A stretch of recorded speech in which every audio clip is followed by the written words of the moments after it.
ବାପା ପୁଅଙ୍କୁ ଫେରେଇ ଆଣିଛନ୍ତି। ଯେ 3 ଦିନ ସେମାନେ ଆଜି ପହଞ୍ଚିକି ସେତେବେଳେ ଦେଖୁଛନ୍ତି ଯେ ଆନ୍ତି ଇଏ ଖୁଲଣା ସୁନ୍ଦରୀ ତାଙ୍କୁ ଆସୁନାହାନ୍ତି ଅର୍ଘ୍ୟ ନେଇକିରି, ଅର୍ଘ୍ୟ ଥାଳି ନେଇକି ବନ୍ଦେଇକି ଆସିବା ପାଇଁ ବୋଲି। ଆଉ ଅନ୍ୟ ରାଣୀ ମାନେ ଆସିଛନ୍ତି, ତାଙ୍କର ଅନ୍ୟ ସ୍ତ୍ରୀ ମାନେ ସବୁ ଆସିଛନ୍ତି, 100 ସ୍ତ୍ରୀ ଆସିଛନ୍ତି। ତାପରେ ସେଠୁ ସେମାନେ ପୁଅ ବୋହୂ ଆଉ ସହିତ ଧନେଶ୍ଵର ସାଗର ତାଙ୍କର ନଗରକୁ ଆସିଛନ୍ତି। ତାପରେ ସେ ଖୋଜୁଛନ୍ତି ଖୁଲଣା କାହିଁ। ତାପରେ ସେ କହୁଛି ଯେ ସେ ନିଆଁରେ ପୋଡି ହେଇଯାଇଛି।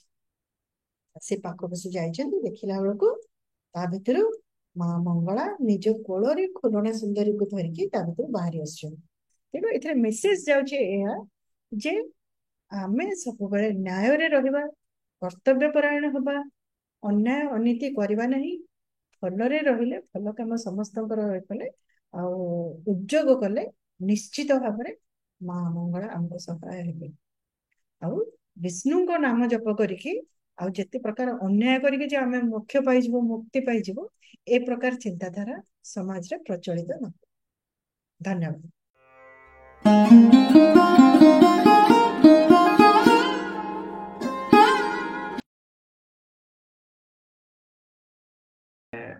खूब सुंदर थिला आज जो वृत्तांतटी।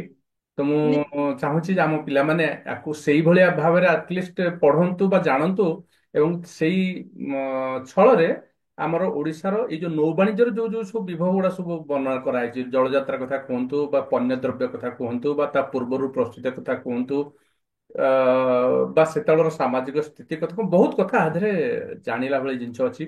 बहुत धन्यवाद। मु तो माने अभिभूत। मु निश्चित भावे भावुचे आमर समस्त जो मैंने आज जोग देते समस्ते मत आपण सहित विनिमय करने आग्रही थे। मु अनुरोध करी प्रीता मैडम को सी प्रश्नोत्तर कार्यक्रमटा आरंभ करेंगे और समस्ते बर्तमान निजर माइक्रोफोन और कैमेरा ऑन कला भली व्यवस्था करा जायछि। तेणु आपण समस्ते यार सदुपयोग करंतु। प्रीता। धन्यवाद सुनील बाबू। प्रथमतः विश्वभारती मैडम को अशेष अशेष धन्यवाद। एते सुंदर भाବରେ उपस्थापना कले खुलना सुंदरी कथाटी। माने एटा हमर कलिंग इतिहास जिते पर्यंत एपिसोड होती this is one of the most interesting कहया को गले। माने एटा जणे खाली ऑडियो भाବରେ सुनिले भी ताकू लागिबो से गोटे पूरा बहीटा ऑडियो हिसाब रे सुनी देला। माने गीतटा को कविता हिसाब रे न है कि ना ताकू कहानी हिसाब रे सुनी देला। तेणु आज जो माने एठी अछंदी दर्शक वृंद समस्त को हमर अनुरोध यही लिंक टी जेतेबेले काली अपलोड हो जिवो दयाकरी बहुल भाव में यार प्रचार करंतु, प्रसार करंतु ताकि एटा बहुत लोकन पाखरे पहुंचू। स्पेशली आमर युवापीढ़ी मान पाखरे से माने जेमती आग्रहर सहित ये आमर सब कहानी गुड़ा को आहरी आदर करंतु, शुणंतु और अधिक जानवा को भी इच्छुक हुंतु आगको। आ मु भी भाबुची आ विषय जदि कि गोटे मिनी सीरीज तैयारी करंते जमती खुलना सुंदरी कथा है आहरी अन्य आमर जिते सब बही अच्छी आहरी गप अच्छी आमर ओडिया इतिहास संस्कृतिर जदि सब विभिन्न केवल चलचित्र नहीं कि मिनी सीरीज भलिया भी हुंता तार केते माने आदर हुंता जमती अलगा जगह मानकर रहुची सब। तेणु होपफुली कहीं जदि सेमती आगको करंते बहुत भल हम। विश्वभारती मैडम दयाकोरी आपण ये जिनसटा को कहानी आकार रे भी लेखिकी जमती आप आर्टिकल लिखती आपको यही जिनसटा को कहानी आकार रे आपण लेखिकी रखंतु ऑडियो रे भी आपण उपस्थापना करंतु।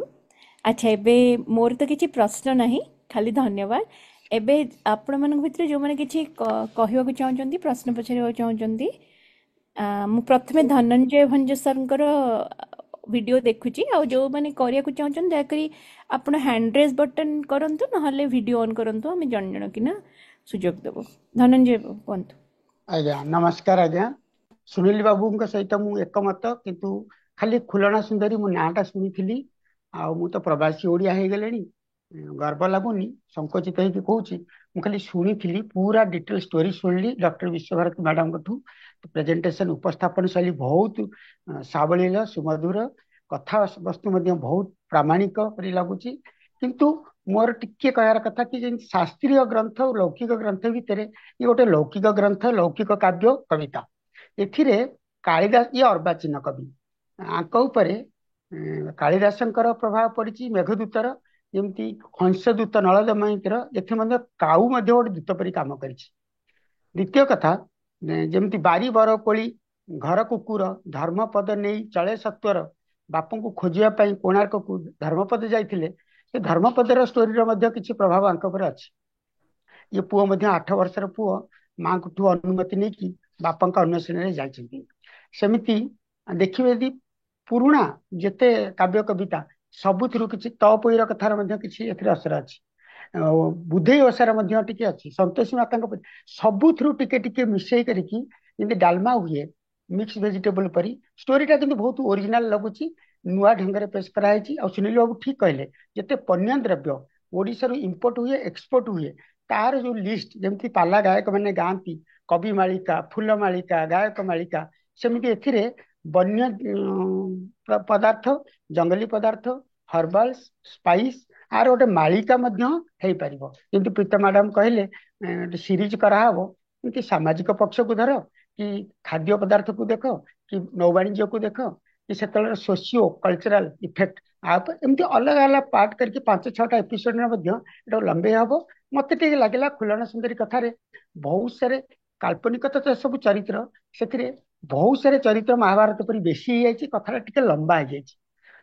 ଅନ୍ୟଥା ଖୁଲଣା ସୁନ୍ଦରୀର ମୌଳିକତା ଅଛି, ଆଉ ଏଇଟା ପିଲାମାନେ ଜାଣିବା କଥା, ଖାସ କରିକି ଆମେ ଓଡିଆ, ଆମ ପାଇଁ, ଆମର ଆଗାମୀ ବଂଶଧର ପାଇଁ ଜାଣିବା କଥା। ମୋର ମଧ୍ୟ କିଛି ପ୍ରଶ୍ନ ନାହିଁ, ମତେ ଭାରି ଭଲ ଲାଗିଲା।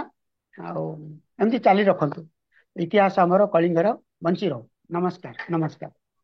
ସାର୍, ଏଇଟା ଆପଣ ଯୋଉ କଥା କହିଲେ ଯେ ଆପଣ ବିଭିନ୍ନ ଇଏରେ ରହିଛି ବୋଲି, ଆମର ବୁଧେଇ ଓଷାରେ ଅଛି ବା ଅନ୍ୟ ଯୋଉ ଯୋଉ ଉଦାହରଣ ସବୁ ଦେଲେ, ଏଥିରେ ଅଛି ସେଥିରେ ଅଛି, ମାନେ ସବୁଥିରୁ ଏଥିରୁ କିଛି କିଛି ଅଛି। ପ୍ରକୃତରେ ସେଇ ସମୟର ଅବସ୍ଥାକୁ ନେଇକି ବିଭିନ୍ନ ସେଇ ଯୋଉ ଓଷା ସବୁ ଯୋଉ ସୃଷ୍ଟି ହେଇଛି ନା, ସେଇ ସମୟରେ ସବୁ ସେଗୁଡାକ ହେଇଛି। ଯେତେବେଳେ କି ଘରର ପୁରୁଷ ଲୋକମାନେ ଦିନ ଦିନ ଧରିକି ବାହାରେ ରହୁଥିଲେ, ଆଉ ଘରର ସ୍ତ୍ରୀ ଲୋକମାନେ ଗୋଟେ ଅତି କଣ ଚ୍ୟାଲେଞ୍ଜିଂ କଣ୍ଡିସନରେ ରହୁଥିଲେ, ସେମାନେ ନିଜର ମାନେ ସେଇ ପୁରୁଷ ଲୋକମାନେ ଫେରି ଆସୁଥିଲେ ଯଦି, ତାହେଲେ ତାଙ୍କର ଅବସ୍ଥା ଭଲ ହଉଥିଲା, ନହେଲେ ତ ଅତି ସାଂଘାତିକ ପରିସ୍ଥିତି ହେଇଯାଉଥିଲା ସ୍ତ୍ରୀ ଲୋକମାନଙ୍କର। ଫୁଲଣ ସୁନ୍ଦରୀର ହେଇଥିଲା। ତ ତେଣୁ ସେମାନେ ସେଇ ସମୟରେ ବିଭିନ୍ନ ଠାକୁରାଣୀ ମାନଙ୍କୁ, ଯୋଉ ମାନେ ତନ୍ତ୍ରର ଦେବୀ ମାନଙ୍କୁ ସେତେବେଳେ ପୂଜା କରନ୍ତି। ଆଉ ଗୋଟିଏ କଥା, ଏଥିରେ ବେଦର ମଧ୍ୟ ପ୍ରଭାବ ଅଛି କବିଙ୍କ ଉପରେ। ବେଦରେ କୁହାଯାଇଛି ଯେ, ମୁଁ କହିବା କଥା ନୁହଁ, ବର୍ତ୍ତମାନ ଆମେ ସମାଜ ବହୁତ ମଡର୍ଣ୍ଣ, ବହୁତ ଲିବରାଲ, ବହୁତ ୱେଲ ଅର୍ଗାନାଇଜଡ ହେଇସାରିଲାଣି। ସେତେବେଳେ ଥିଲା, ଆପଣ ଯୋଉ କହୁଥିଲେ ମେଲ ଡୋମିନେଣ୍ଟ ସୋସାଇଟି, ବେଦରେ ମଧ୍ୟ କୁହାଯାଇଛି ଅସୂର୍ଯ୍ୟମ ପଶ୍ୟାମ, ସ୍ତ୍ରୀ ମାନଙ୍କୁ କୁହାଯାଏ ସୂର୍ଯ୍ୟଙ୍କୁ ଦେଖିବେନି, ଚାରି କାନ୍ଥ ଭିତରେ ରହିବେ।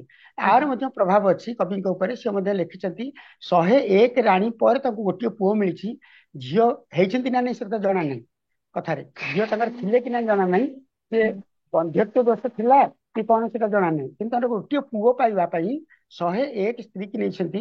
ଏଇଟା ଟିକେ ବିଚିତ୍ର ଲାଗୁଛି, ଭଲେ ଆମେ ସେତେବେଳେ ସମାଜ କଥା, କିନ୍ତୁ ସେତେବେଳେ ସମାଜରେ 101 ସ୍ତ୍ରୀ ରଖିବା ଏତେ ସହଜ ନୁହଁ। ତଥାପି କଥା ସ୍ଥଳରେ କଥାଟାକୁ ଆଗକୁ ବଢେଇବା ପାଇଁ ଠିକ ହେଇପାରେ, କିନ୍ତୁ ବୈଦିକ ପ୍ରଭାବ ମଧ୍ୟ କବିଙ୍କ ଉପରେ ଅଛି। ଆଜ୍ଞା, ଆଗକୁ ବଢାନ୍ତୁ। ସେଇ ଯୋଉ କାମଟା, ଯୋଉ ବାଣିଜ୍ୟ କାମଟା ଇଟସେଲ୍ଫ ଗୋଟେ ମେଲ୍ ହଁ, ଡୋମିନେଟେଡ କାମ। ଆଜ୍ଞା। ମେଲ୍ ଦୁର୍ଗମ ଡୋମିନେଟ। ପାଣି ଭିତରେ ଯିବେ, ବାତ୍ୟା, ବନ୍ୟା, ଝଡ ତୋଫାନ।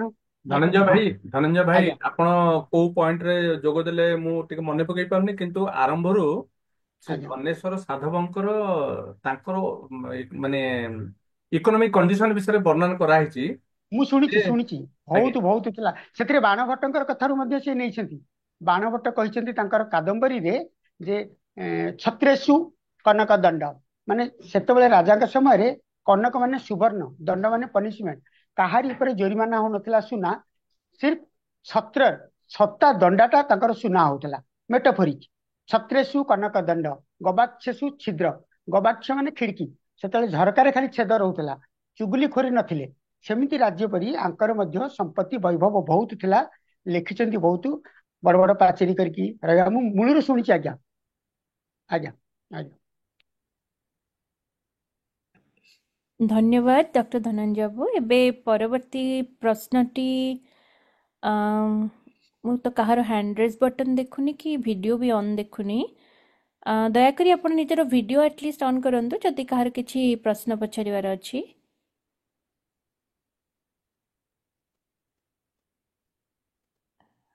ମୁଁ ସମସ୍ତଙ୍କ ଗହଣରେ ସ୍ୱାଧୀନ ପଟ୍ଟନାୟକ ସାର୍ଙ୍କୁ ଦେଖୁଛି, ଇନ୍ଦ୍ରମଣି ଜେନା ସାର୍, ତାପରେ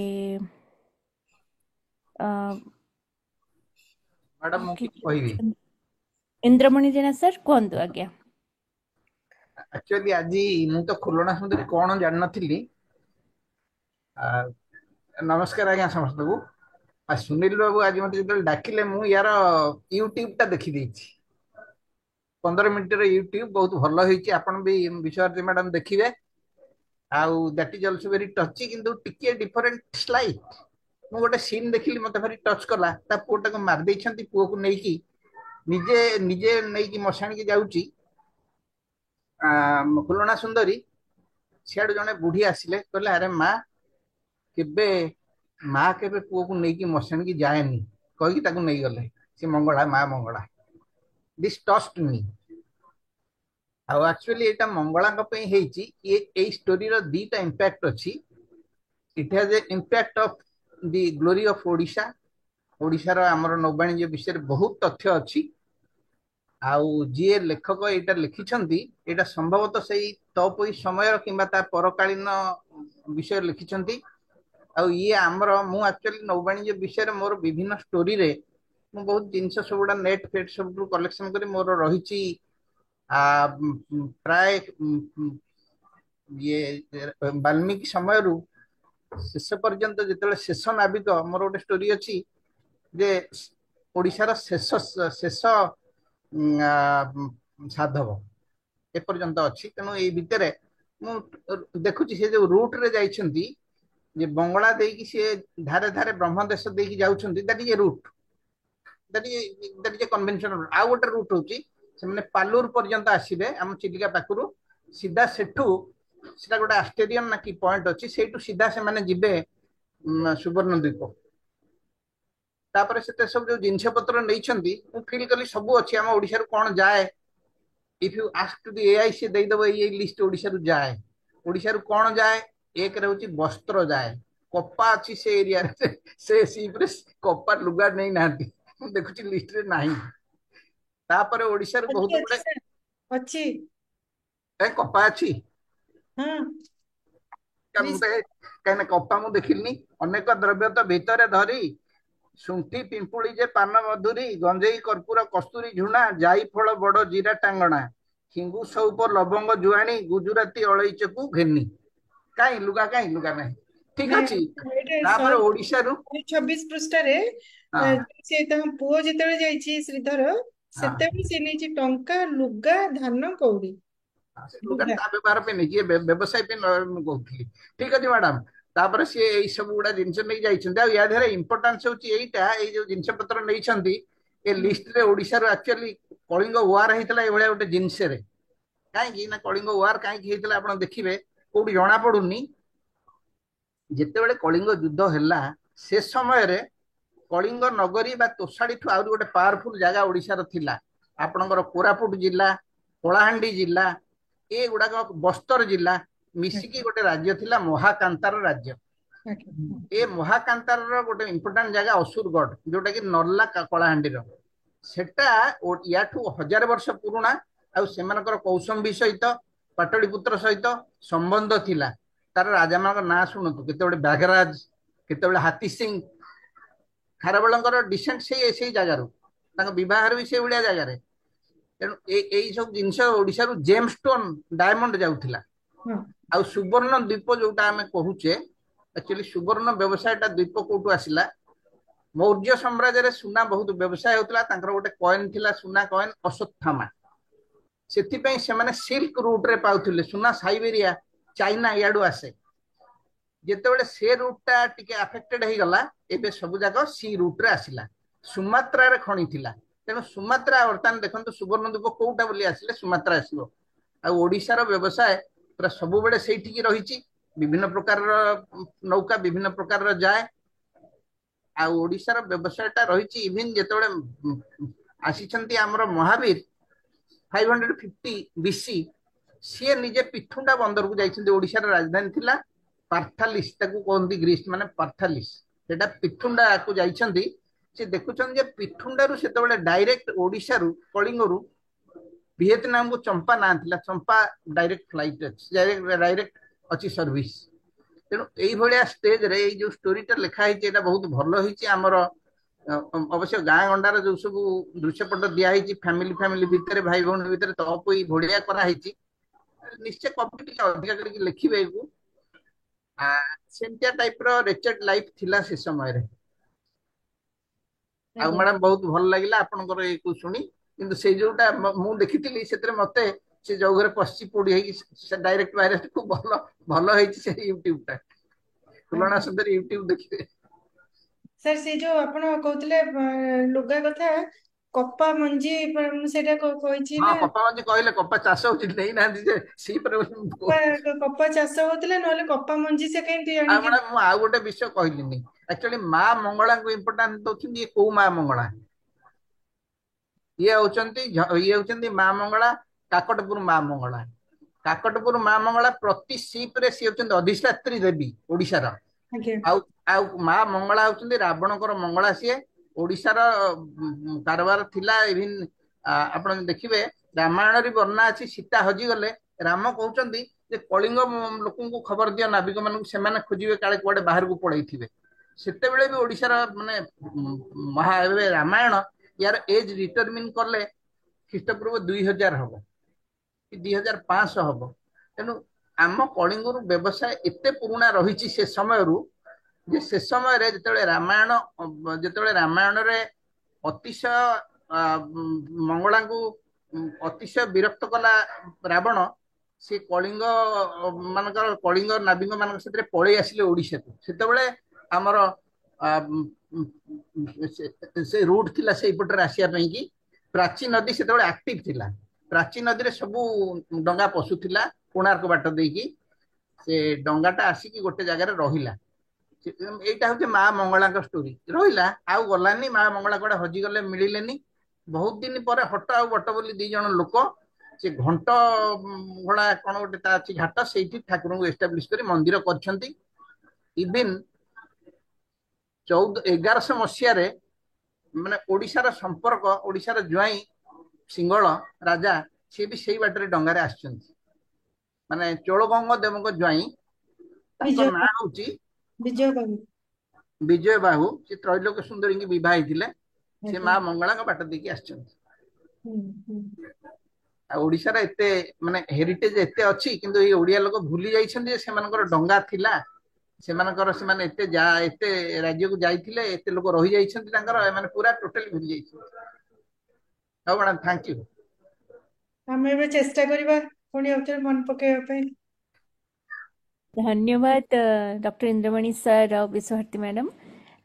ବର୍ତ୍ତମାନ ନାରାୟଣ ରାଓ ସାର୍ ଅଛନ୍ତି ଏବେ ବି ମିଟିଂରେ, ପ୍ରଦୀପ ମହାପାତ୍ର ବାବୁ ଅଛନ୍ତି,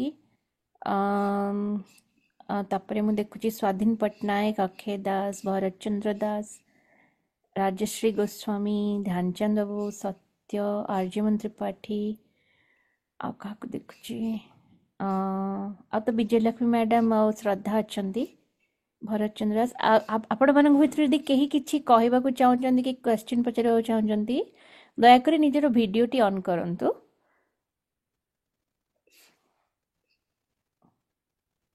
ନହେଲେ ମୁଁ ଏବେ ସଞ୍ଜୟ ବାବୁଙ୍କୁ ଏପର୍ଯ୍ୟନ୍ତ ଗାଁ ମାନଙ୍କରେ, ଆଜି ପର୍ଯ୍ୟନ୍ତ ଉପକୂଳ ଅଞ୍ଚଳରେ ନିଶା ମଙ୍ଗଳବାର ଓଷା ଆଜି ପର୍ଯ୍ୟନ୍ତ ଗାଁ ମାନଙ୍କରେ ଚାଲିଛି ମଙ୍ଗଳା କୋଠିରେ।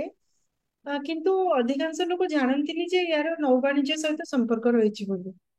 ସମସ୍ତେ ଏଇଟା ଭାବନ୍ତି, ଆଜି ପର୍ଯ୍ୟନ୍ତ ସେଟା କେବଳ ଅପଭ୍ରଂଶ ହେଇକି କେବଳ ପୁଅର ଯଦି ଦେହ ଖରାପ ହେଇଥିବ, କାହାର ପୁଅ ହଉନଥିବ, ଯେହେତୁ ସିଏ ମାନେ ଧନେଶ୍ୱର ସାଧବ, ତାଙ୍କର ପୁଅ ହଉନଥିଲା ବୋଲି ସେ ପୂଜା କରିଥିଲେ, ଆଉ ସେଇ ସମୟରେ ତାଙ୍କ ପୁଅ ହେଇଥିଲା ବୋଲି ଆଶ୍ୱିନ ମାସରେ ସେ ପୂଜାଟା ହଉଛି। ତ ସେଇଥିପାଇଁ ବୋଲି ଆଜି ପର୍ଯ୍ୟନ୍ତ ଯାହାର ପୁଅ ହଉନି ସେ ପୂଜା କରୁଛନ୍ତି। କିନ୍ତୁ ସେଇ ପୂଜାଟାର ଯେ ଅଛି ସମ୍ପର୍କ ନୌବାଣିଜ୍ୟ ସହିତ, ଏଇଟା ଅଧିକାଂଶ ଲୋକ ଜାଣନ୍ତି ନାହିଁ। ଏଇଟା ଗୋଟେ ବହୁତ ଦୁର୍ଭାଗ୍ୟର ବିଷୟ ଆମ ମାନଙ୍କ ପାଇଁ। ନିଶ୍ଚୟ ବିଶ୍ୱଭାରତୀ ମ୍ୟାଡ଼ାମ୍, ଆକ୍ଚୁଆଲି ଦେଖିବାକୁ ଗଲେ ପ୍ରାୟ ଆମର ଯେତେ ସବୁ ରିଚୁଆଲ୍ସ ଅଛି, ଆମେ ଦୈନନ୍ଦିନ ବି ବହୁତ ଜିନିଷ କରୁଛେ, ଆଉ ଯେତେବେଳେ କି ଆମକୁ ପଚାରନ୍ତି ମାନେ କାହିଁ କରୁଛ, ବହୁତ ସମୟରେ ଆମ ପାଖରେ ଉତ୍ତର ବି ନଥାଏ। ଆମେ କରୁଛୁ, ଆମକୁ କୁହାହେଇଛି ଆମେ କରୁଛୁ ଏଇ ଜିନିଷଟି। ସେଇଭଳି ଓଷା ବ୍ରତ କଥାର ବି ତା ଭିତରେ ଯୋଉ ନିହିତ କେତେ ସୁନ୍ଦର ସୁନ୍ଦର ସବୁ ତାର ଆକ୍ଚୁଆଲ ଯୋଉ ଏସେନ୍ସଟା ହଜି ଯାଇକି ଗୋଟେ ଗୋଟେ ଜିନିଷ ଖାଲି ରହିଯାଏ। କିନ୍ତୁ ଆଟଲିଷ୍ଟ ଆପଣ କହିଲା ଭଳି ଆଟଲିଷ୍ଟ ହଉଛି, ତା ଯୋଗୁରୁ ସେଇ କ୍ଷୀରଟା ଏବେ ବି ଅଛି, ଭାଙ୍ଗି ଯାଇନି। ଆଉ ମୋ ଦୃଷ୍ଟିରେ ମାନେ just my two saints here, ମୁଁ ଭାବେ କ୍ଲାସିକାଲ ଲିଟରେଚର ଯେତିକି ଇମ୍ପର୍ଟାଣ୍ଟ କି ମାନେ ହିଷ୍ଟ୍ରି ଏପିଗ୍ରାଫି ଆଉ ଇନସ୍କ୍ରିପସନ ଘରିକା ଯେତିକି ଇମ୍ପର୍ଟାଣ୍ଟ, ଆମର ଫୋକ୍ ହିଷ୍ଟ୍ରି ଯୋଉଟା ଫୋକ୍ ଷ୍ଟୋରିଜ ଫୋକ୍ ଟ୍ରେଡିସନ୍ସ, ମାନେ ଲୌକିକ ପାରମ୍ପରିକ ଆମର ଯେତିକ କଥା ଆହୁରି ଆଉ ଯୋଉ ସବୁ ଆମେ ଦୈନନ୍ଦିନ ଜୀବନରେ ଯାହା ସବୁ କରୁଛେ, ସେଇଟା ବି ଆମର ଇତିହାସ ପାଇଁ ସେତିକି ଗୁରୁତ୍ୱପୂର୍ଣ୍ଣ।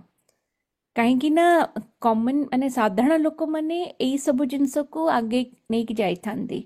କ୍ଲାସିକାଲ ଜିନିଷ ଶାସ୍ତ୍ରୀୟ ଜିନିଷ ବହୁତ ସମୟରେ କେବଳ ଗୋଟେ ଛୋଟ ନିଶ୍ ମାନେ କ୍ରାଉଡ ଭିତରେ ସୀମିତ ହେଇକି ରୁହେ ଆଉ ସମସ୍ତଙ୍କୁ ବୁଝି ବି ପାରନ୍ତିନି।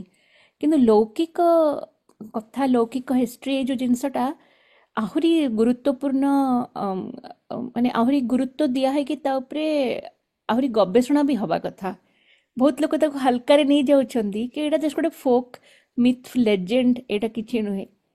କିନ୍ତୁ ସାରା ପୃଥିବୀରେ ଆମେ ଦେଖିବା ଏଇ ଫୋକ୍ ଷ୍ଟୋରିଜ ଭିତରେ ଟ୍ରେଡିସନ୍ସ ଭିତରେ ବହୁତ କିଛି ଲୁଚି ରହିଛି। ଆପଣ କ'ଣ ଭାବୁଛନ୍ତି ୟା ବିଷୟରେ ମ୍ୟାଡାମ?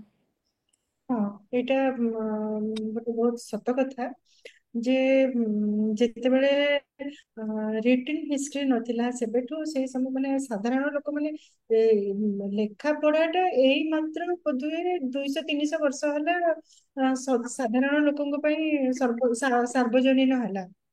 କିନ୍ତୁ ଆଗରୁ ସମସ୍ତେ ଲେଖାପଢା ଶିଖୁନଥିଲେ ନା, କେବଳ ଅଫିସିଆଲ କାମ ପାଇଁ ବୋଲି ଲେଖାପଢା ବ୍ୟବହାର ହଉଥିଲା। ତେଣୁ ସେଥିପାଇଁ ଯୋଉମାନେ ରାଜକର୍ମଚାରୀ ଥିଲେ ସେମାନେ ଲେଖାପଢା ଶିଖୁଥିଲେ, ବା ଯୋଉମାନେ ବାଣିଜ୍ୟ ବ୍ୟବସାୟ କରୁଥିଲେ ସେମାନେ ଲେଖାପଢା ଶିଖୁଥିଲେ। କିନ୍ତୁ ସାଧାରଣ ଲୋକମାନଙ୍କ ଭିତରେ ଏଇ ଏଇ ସବୁ ଏଇ ଯୋଉ ଫୋକ୍ ଷ୍ଟୋରି ହଉ ବା ଫୋକ୍ ମାନେ ଲିଜେଣ୍ଡସ୍ ମିଥ୍ସ, ଏଇ ସବୁ ଜିନିଷ ହିଁ ଆମର ଇତିହାସକୁ ଆଜି ପର୍ଯ୍ୟନ୍ତ ରଖି ଆସିଛି। ସେଥିରେ ଆମେ ହୁଏତ ଏକ୍ଜାଜେରେସନ କହୁଛେ ବା କିଛି ଗୁଡେ କୁହାଉଛି ଯେ ଅନାବଶ୍ୟକ ଜିନିଷ ହୁଏତ ପଶିଯାଇଛି, ହୁଏତ ଆମେ ଆଜି ତାର କ୍ଷୟ ପାଇପାରିନେ, ଭବିଷ୍ୟତରେ ହୁଏତ ତାକୁ ଡିସ୍କଭର କରିପାରିବା। କିନ୍ତୁ ସେ ସବୁ ଜିନିଷକୁ ଅନ୍ଧବିଶ୍ୱାସ ଆଉ ଅଦରକାରୀ ଅନାବଶ୍ୟକ ଭାବିକି ତାକୁ ହେଳା କରିବା ଉଚିତ ନୁହଁ, ଛାଡିଦେବା ଉଚିତ ନୁହଁ ବୋଲି ମୋର ଯାହା ବିଶ୍ୱାସ। ଧନ୍ୟବାଦ। ସେମିତି ଆକ୍ଚୁଆଲି ଫୋକ୍ ଷ୍ଟୋରି ଛଡ଼ା କ୍ଲାସିକାଲ ଇନସ୍କ୍ରିପସନ ବେସ୍ଡ ଇଏରେ ବି ସବୁ ଜିନିଷ ଯେ ପୁରା ନିଗୁଢ଼ ସତ୍ୟ ତା ବି ଆମେ ମାନିବା କଥା ନୁହେଁ। ସେଥିରେ ବି କିଛିଟା ଅତିରଞ୍ଜିତ ଜିନିଷ ବି ଲେଖା ହୁଏ। ଧରିନିଅନ୍ତୁ ଗୋଟେ ରାଜାଙ୍କର କିଛି ଗୋଟେ ଶିଳାଲେଖ ଅଛି କି କିଛି ଜିନିଷ ଅଛି ଯୋଉଥିରେ ସେ ରାଜାଙ୍କ ପାଇଁ ଯେ ଲେଖିଛି, ସେ ନିହାତି ଭାବରେ ତାଙ୍କ ଟିକେ ଅତିରଞ୍ଜିତ କରିକି ବି ବେଳେ ବେଳେ ଜିନିଷଟି ଲେଖିବ। ତେଣୁ ଭଲ ଯଦି ଭାବରେ ତିରଞ୍ଜିତ, ଯୋଉ କେବଳ ଯୋଉମାନେ ରାଜା ଜୟ କରନ୍ତି ସେମାନେ ହିଁ ତାଙ୍କର ଇତିହାସ ଲେଖା ହୁଏ। ଯୋଉ ପରାଜୟ ଲାଭ କରିଥିବା ରାଜା ଲେଖାନ୍ତିନି ବା ଆଜ୍ଞା ଦେଖନ୍ତିନି। ଆଉ ଯିଏ ରାଜ୍ୟ ଜୟ କରିଛି ତା ପାଇଁ ତ ପ୍ରଶସ୍ତି ଗାନ କରିବାକୁ ଲୋକ ପୁରା ଶତମୁଖ ନା। ଆଜ୍ଞା, ତେଣୁ ଏଇଥିରୁ ମୁଁ ଏଇଟା କାହିଁକି ଏଠି ଉଠେଇଲି ଯେ ତେଣୁ ଯୋଉମାନେ କ୍ୱେଶ୍ଚିନ୍ କରନ୍ତି ଯେ ଫୋକ୍ ହିଷ୍ଟ୍ରି କି ଫୋକ୍ ଟ୍ରେଡିସନ୍ ଗୁଡ଼ାକ ମୋଷ୍ଟଲି ଲେଜେଣ୍ଡ କି ବହୁତ ତା ଦେହରେ ସତ ନାହିଁ, ସେଇମାନଙ୍କ ପାଇଁ ଏ ଯୋଉ ନୁହଁ, ରିଟନ୍ ଇନସ୍କ୍ରିପସନ୍ ଆଉ ଯୋଗ୍ୟ ନୁହଁ, ତା ଉପରେ ବେଶ କରିକି ଇତିହାସକୁ ମାନେ ଇଏ କରାଯାଇ ପାରିବନି ବୋଲି ଯୋଉମାନେ ମତେ ଲାଗେ ଯେ ସିନେମାଟା ହୁଏତ ସମାଜର ଟ୍ରୁ ରିଫ୍ଲେକ୍ସନ ନ ହେଇପାରେ, କିନ୍ତୁ ସାହିତ୍ୟ ସମାଜର ଗୋଟେ ଚଳନ୍ତି ଛବି ଗୋଟେ ସଦାବେଳେ ଦେଇଥାଏ। ତେଣୁ ଆଜ୍ଞା କାହାଣୀ ହେଲେ ବି ସମାଜରେ ସେଇ ସମୟରେ ଯାହା ଥିଲା ସେଇଟାକୁ ହିଁ ଇଏ ଲେଖିଛନ୍ତି। ଆପଣ ଭାବନ୍ତୁ, ଅଳ୍ପ ସମୟ ପାଇଁ ଭାବନ୍ତୁ, ଏଇ ଯୋଉ ଧୀବର ଭିକାରୀ, ସେ ତା ଦେହରୁ କୋଉ ପୃଷ୍ଠାଟା ଛାଡି ଦେଇଥିଲେ ଆମେ ଭାବିଥାନ୍ତେ ଯେ ଏଇଟା ଏକଦମ ପ୍ରିସାଇଜଲି ହେଇଯାଇଛି। ନା, ସେ ଚେଷ୍ଟା କରିଛନ୍ତି ତାଙ୍କ ଲେଖା ଭିତରେ ସେତେବେଳେ ସମାଜରେ ଯାହା ଯାହା ସିଏ ତାଙ୍କ ଅଙ୍ଗେ ନିଭା କଥା ତାକୁ ଫୁଟେଇଛନ୍ତି। ଏବେ ଆଉ ହୋଲୋକାଷ୍ଟ ହୋଲୋକାଷ୍ଟ ବିଷୟରେ ଯଦି ଆମେ ପଢିବା, ମୁଁ ଗୋଟେ ରସିଆନ ଷ୍ଟୋରି କଥା ମୁଁ କହୁଛି। ସେଥିରେ ଗୋଟେ ଘୋଡାର ମାଲିକ, ସେ ଘୋଡାଟା ଯେତେବେଳେ ୟଙ୍ଗ ଥିଲା, ଘୋଡାଟା ଯେତେବେଳେ ୟଙ୍ଗ ଥିଲା ସେତେବେଳେ ଠାରୁ ସେ ଘୋଡା ଯେତେବେଳେ ବୁଢା ହେଇଗଲା ସେ ପର୍ଯ୍ୟନ୍ତ ବିଭିନ୍ନ ପର୍ଯ୍ୟାୟରେ ତା ସହିତ ସେ ଭେଟିଛି ଏବଂ ତା ଭିତରେ ତା ନିଜ ଜୀବନରେ ସେ ନାଜି କନସେନ୍ଟ୍ରେସନ କ୍ୟାମ୍ପରେ ତା ବିଷୟରେ ବର୍ଣ୍ଣନା କରୁଛି ଏମିତି ଗୋଟେ ଫେଣ୍ଟାମେଣ୍ଟାଲ ଷ୍ଟୋରି ବହୁତ ହି ବଢିଆ ଷ୍ଟୋରି। ସେଥିରେ ଆପଣ ପାଇବେ ଯେ ନାଜି ଯୋଉ କନସେନ୍ଟ୍ରେସନ କ୍ୟାମ୍ପରେ ବନ୍ଦୀ ମାନଙ୍କୁ କୋଉ ଭଳିଆ ଯାତନା ଦିଆଯାଉଥିଲା। ସେଟା ସେଟା ତ ମାନେ କାଳ୍ପନିକ କାହାଣୀ କିନ୍ତୁ ସେଥିରେ ତ ଅଛି ସତ୍ୟତା ଅଛି। ତ ଇଏ ବି ସେଇଭଳିଆ ଜିନିଷ ବୋଲି ଆମେ ତାକୁ ନିଶ୍ଚିତରେ କହିପାରିବା। ମୁଁ ଆଉ ଗୋଟେ ଜିନିଷ ବି ଏଠି ଆଡ୍ କରିବାକୁ ଚାହିଁବି ବିଶ୍ୱାତି ମ୍ୟାଡାମ କି ଗୋଟେ ସମାଜର ପ୍ରକୃତ ଚିତ୍ର ଯୋଉଟା ଆପଣ ଯେମିତି କହିଲେ ନା ଆମେ କେବଳ ଗୋଟେ କ୍ଲାସିକାଲ ଟେକ୍ସଟ କି ଗୋଟେ ଏପିଗ୍ରାଫିକାଲ ଏଭିଡେନ୍ସ କି ମାନେ ଇନସ୍କ୍ରିପସନ କି ଗୋଟେ ଗୋଟେ ପର୍ଟିକୁଲାର ଭେଣ୍ଟାଜ ପଏଣ୍ଟରୁ ଯଦି ଆମେ ତାକୁ ଏକ୍ସାମିନ କରିବାକୁ ଚାହିଁବା କେବେ ବି ଆମକୁ ସମାଜର ପୁରା ପିକ୍ଚର କି ମ୍ୟାକ୍ସିମମ୍ ଗୋଟେ ଷ୍ଟୋରି ଆସିବନି। ଆମେ ବିଭିନ୍ନ ଆଙ୍ଗେଲରୁ ମାନେ ବିଭିନ୍ନ ଶ୍ରେଣୀର ଲୋକମାନଙ୍କର ପର୍ସପେକ୍ଟିଭରୁ ଯେଉଁ ସବୁ ଷ୍ଟୋରି ବର୍ଣ୍ଣନା ହେଇଥାଏ ମାନେ ରାଜାଙ୍କର ଲେଖକମାନେ ଯୋଉଟା ଲେଖିଛନ୍ତି କି ଗୋଟେ ସାଧାରଣ ଏମିତି ଧୀବର ଭିକାରୀ ଲେଖିଛନ୍ତି କି ଅନ୍ୟାନ୍ୟ ଆମର ଅନ୍ୟାନ୍ୟ ସମୟରେ ଶାରଳା ଦାସ ହୁଅନ୍ତୁ କି ମାନେ ଯେତେ ସବୁ କବିମାନେ ଆସିଛନ୍ତି ଲେଖକମାନେ ଆସିଛନ୍ତି ଇଭିନ୍ ସାରିଆ ଭିକଙ୍କର ମାନେ ଗୀତ ବି ଆମେ ଗାଉଛେ ଫର ଏକ୍ସାମ୍ପଲ ସେମିତି ମାନେ ସମାଜର ବିଭିନ୍ନ ଶ୍ରେଣୀର ବିଭିନ୍ନ ପ୍ରକାର ଲୋକମାନଙ୍କର ପର୍ସପେକ୍ଟିଭରୁ ଯେଉଁ ସବୁ ଚିତ୍ରଟା ଆସେ ସେଟା ସେଇ ସମୟର ସମାଜର ଗୋଟେ ମାନେ ଚିତ୍ରଣ ଆସେ ଆଉ ତାକୁ ଆମେ ତେଣୁ ମିଶେଇ ମାସେଇ ଦେଖିଲେ ଯାଇକି ଆମେ ଜାଣିପାରିବା ଯେ ଗୋଟେ ସେଇ ସମୟରେ କ'ଣ ହଉଥିଲା। କିନ୍ତୁ ଅନଫର୍ଚୁନେଟଲି କ'ଣ ହଉଛି ଯେତେବେଳେ ରିସର୍ଚର କି ସ୍କଲର୍ସ ମାନେ କ'ଣ କରନ୍ତି ସେମାନେ ଗୋଟିଏ ଜିନିଷକୁ ଧରିକି ତାକୁ ବହୁତ ମ୍ୟାଗ୍ନିଫାଏ କରିଦିଅନ୍ତି। ଧରି ନିଅନ୍ତୁ ଏଇ ଜିନିଷରେ ଆମେ ଆଜି ଆପଣ ଗୋଟେ ବହୁତ ଜେନେରାଲାଇଜ କରି ଭଲ ଭାବରେ ଆପଣ ମତ ଦେଲେ କିନ୍ତୁ ସ୍କଲରସିପ ନାଁରେ ବହୁତ ୟୁନିଭର୍ସିଟିରୁ ଆସିବ କ'ଣ ନା ସେଇ ସମୟରେ ନାରୀଙ୍କ ଉପରେ ନିର୍ଯାତନା ଚିତ୍ରଣ କି ସାମାଜିକ ଜାତିଭେଦର ତାକୁ ନେଇକି ହଜାରେ ସ୍କଲରସିପ ଲେଖା ହବ କି ଏଇଭଳିଆ ସୋସାଇଟିରେ ଏଇଭଳିଆ ଗଣ୍ୟ ମାନେ ବହୁତ ଖରାପ ଥିଲା ବହୁତ ନିଷ୍ପେଷିତ ହେଇକି ରହୁଥିଲେ ତେଣୁ ସେଇ ଜିନିଷଟାକୁ ଖାଲି ହାଇଲାଇଟ ହେଇକି ଗୋଟେ ସୋସାଇଟିକୁ ପୁରା ଡିମୋନାଇଜ କରାହେଇଯାଉଥିଲା।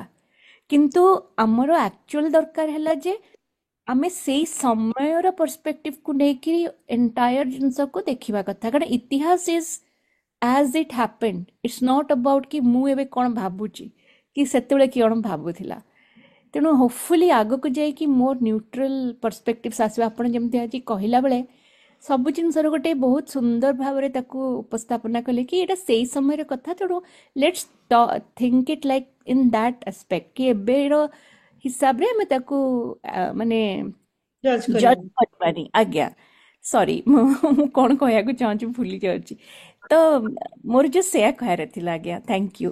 ମୁଁ ନାରାୟଣ ରାଓ ସାର୍ଙ୍କର କ୍ୟାମେରାଟା ଅନ୍ ଦେଖିଥିଲି ଟିକେ ସମୟ ପୂର୍ବରୁ ଆଉ ଯଦି ନହେଲେ ସଞ୍ଜୟ ଭାଇ ମୁଁ ଆପଣଙ୍କୁ ଏବେ ହସ୍ତାନ୍ତର କରିଦେଉଛି ଆପଣ ଏବେ ଦେଖନ୍ତୁ ଆଉ ମୁଁ ତ କାହାର ହ୍ୟାଣ୍ଡ ରେଜ୍ ବଟନ୍ ଦେଖୁନି ତେଣୁ ମୁଁ ବ୍ୟାକ୍ ଟୁ ଟିକେ କହୁଛି ଯୋଉ ମାନେ ଆମେ ଏଇ ସବୁ ଜିନିଷରୁ ଯେମିତି ପାଇବା ମୁଁ ଗୋଟେ ଜିନିଷ ଉପରେ ବେଶୀ ଗୁରୁତ୍ୱ ଦିଏ ଯେ ଆମର କଥାବାର୍ତ୍ତାରେ ମଧ୍ୟ ଆମେ ଗୁଡାଏ ଜିନିଷ ସାଇତି ରଖିଛେ ଇତିହାସକୁ।